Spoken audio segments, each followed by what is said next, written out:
right.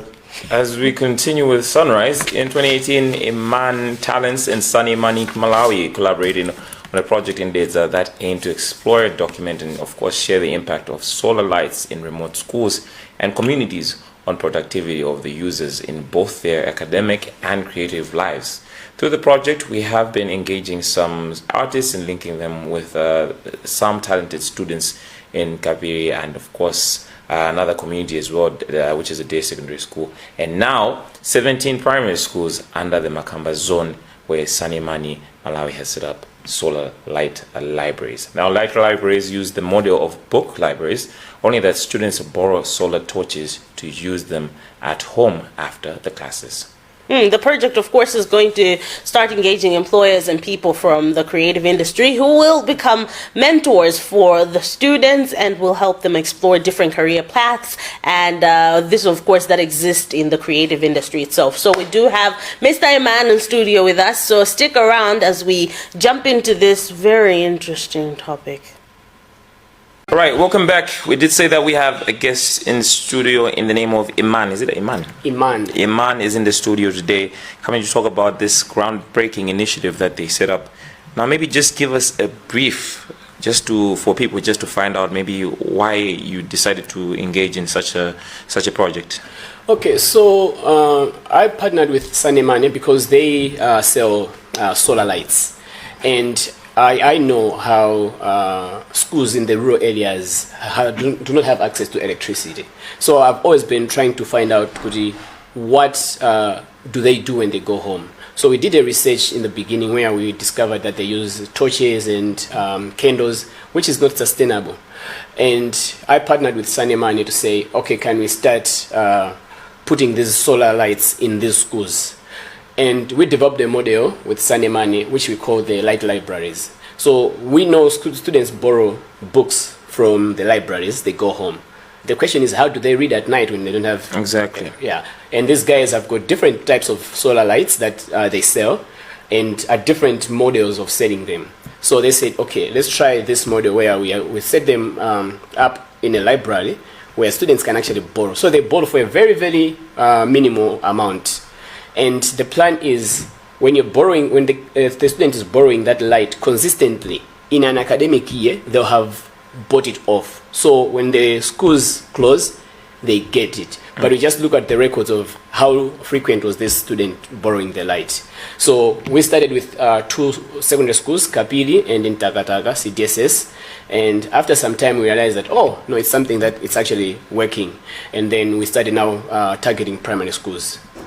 Okay, now so far you said it's working. What has been the feedback from the students? Now, have you gone back just to really get a feel? We usually go there to do monitoring and evaluation. So my part in the project is we understand that when we are trying to support students, the focus is usually on their academic performance. And my question is always, what about these other students that don't do well in school? It's not like they don't read. It's not like people are gifted differently.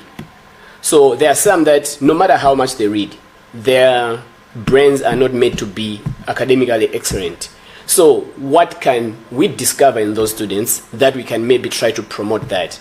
So I go in there with aspect here, creative industries. What are the talents that student has? What else can they do with that solar light when they are home? When we are trying to push them to do well in class, but they can't, is there something now that we can push on the other side? So we go there to monitor academically how they are doing, and we also try to find out what other skills or talents that they have that we can work with. So I coordinate the creative side of things. We go with artists to these schools to just talk to these students to say, okay, I'm an artist. I don't work in an office or somewhere else.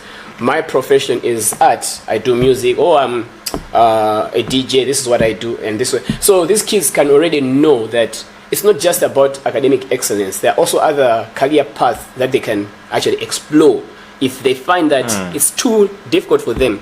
Because to think about it, we have schools that have got like 200 kids in standard 8 and standard 7. 200 kids. Will all these find a space in the colleges? No. Some are just talented that we just need to find a way of nurturing that talent from a young age. Probably they would become an actor.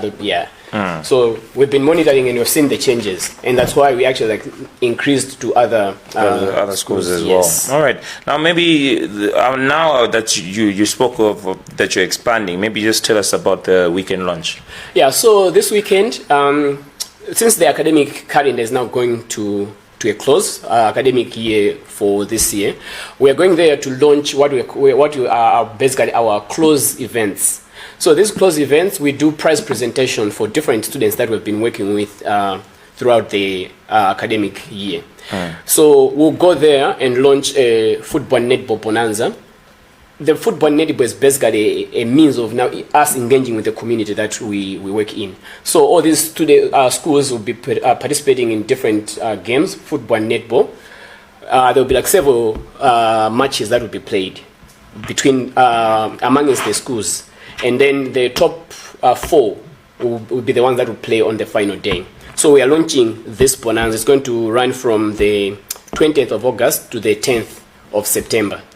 And at the same time, we are also launching the school closure activities. So we will go there and facilitate some debate competitions between the schools, some quiz competitions, and just talent showcase. Just want to find out what talents are there, and then we'll have a way of identifying the top performers, both academically, those that will like maybe be number 1, be number 2, the academic category, and also the talent category.